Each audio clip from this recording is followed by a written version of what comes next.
You've done it before. Price has been going up for days. The news is great. Everyone is talking about it. Your charts look perfect. You finally pull the trigger, and the moment you buy, it tops out. Then the opposite happens. Price drops. You hold, you wait. It keeps dropping. The pain gets unbearable. You finally sell. And the moment you sell, it bounces perfectly. This isn't a coincidence. This isn't bad timing. This is a pattern. And it happens to almost every retail trader over and over until they understand exactly why.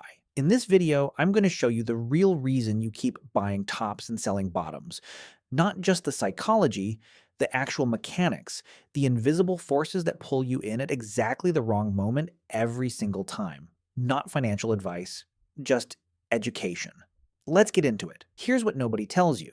The market is not a place where the best analysis wins. It's a place where the most patient participant wins. And patience is the one thing the market is specifically designed to destroy. Think about what happens right before a top. Price has been climbing, each candle closes higher, the chart looks strong, every indicator is green. Social media is full of people calling new highs. That feeling you get, that pull, that fear of missing out, that is not intuition. That is a trap. The market creates that feeling deliberately, not with a conspiracy, with mechanics. Here's the one idea that explains everything. The market runs on emotion as fuel, not just any emotion. Specific emotions at specific moments. At the top, the fuel is greed and FOMO, fear of missing out, the desperate need to participate before it's too late.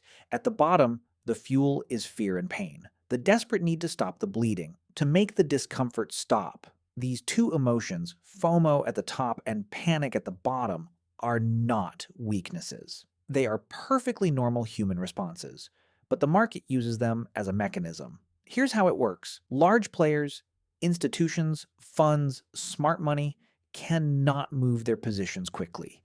They need massive volume to enter and exit without moving price against themselves. So they need the opposite side. They need buyers when they want to sell. They need sellers when they want to buy. And retail traders, driven by FOMO and panic, provide exactly that. You buy the top because you finally believe. And that belief is what smart money has been building for weeks. You sell the bottom because the pain becomes unbearable. And that panic is exactly what smart money was waiting to absorb. Your emotion is not a bug. It is the product. Let's go inside exactly what happens at a market top.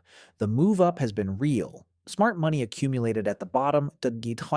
We covered that in a previous video.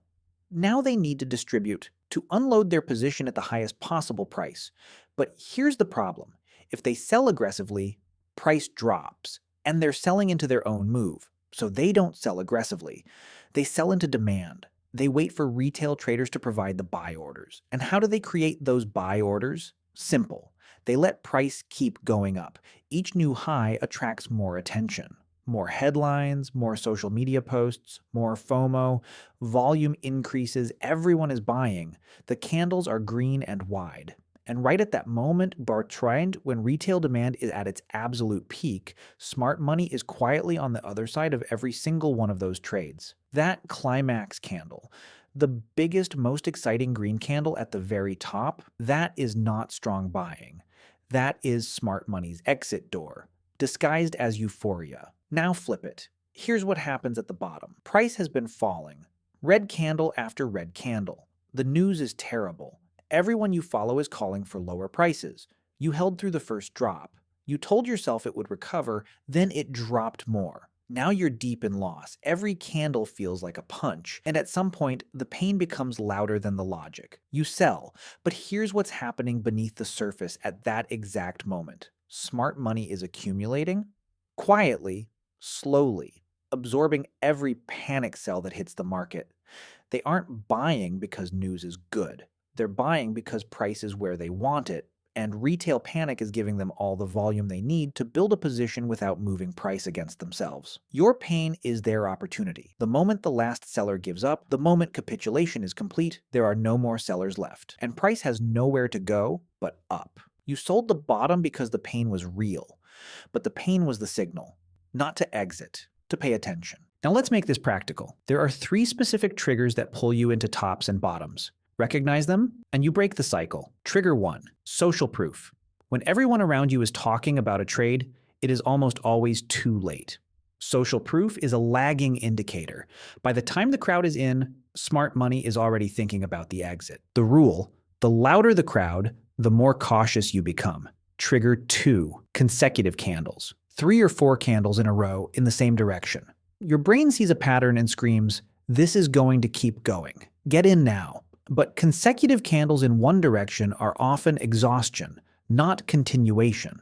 Each candle requires buyers or sellers. At some point, they run out. The rule: never enter after 3 or more consecutive candles without a pullback. Trigger 3: pain threshold. Every trader has a pain threshold, the point where the loss becomes unbearable and they close no matter what. Smart money knows this. The stops cluster just beyond obvious levels for exactly this reason. The rule: define your pain threshold before you enter, not during the trade. A stop placed in advance is logic. A stop triggered by emotion is a gift to the other side. Here's the mindset shift that separates consistently profitable traders from everyone else. Stop asking, "Is this going up?" Start asking, "Who is trapped right now?" At a top, retail buyers are trapped. They bought the euphoria. Their stops are below. Their pain grows with every red candle. At a bottom, retail sellers are trapped. They sold the panic. Their stops are above. Every green candle hurts them. Trapped traders are forced to act. Their forced exits create the next move. When you ask who is trapped,